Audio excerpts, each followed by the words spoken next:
if every time I get upset and angry in my family and my voice starts to raise, and everybody in my family says, nope, don't talk to me like that. Do not raise your voice at me. There will be none of that. Go to your room. Then I will learn to self-inhibit, right? Oh, my voice isn't welcome. I need to be, and I'm going to speak very nicely all the time, but I can never, I detach from my passion because I have to be nice and I have to be socially acceptable. And that's going to live in me for the rest of my life if that was installed as a child.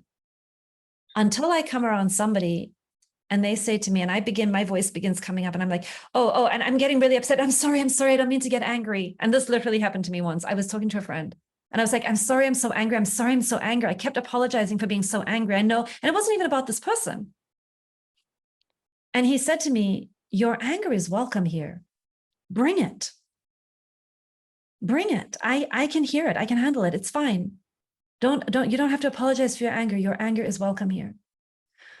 Somebody could have made that like I could have read that in a book. Your anger is welcome here, and I'm going to work on welcoming my anger. But until I have an on-the-ground experience of somebody having the capacity to be present with me in my anger, I won't actually install it in my body.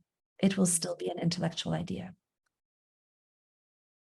And that's where the corrective emotional experience is. Somebody brings a new reaction that you haven't had before.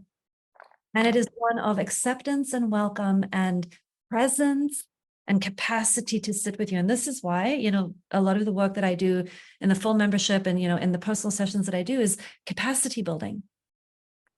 One of the biggest gifts that we can give one another is the ability to stay relaxed and grounded in the face of strong emotion.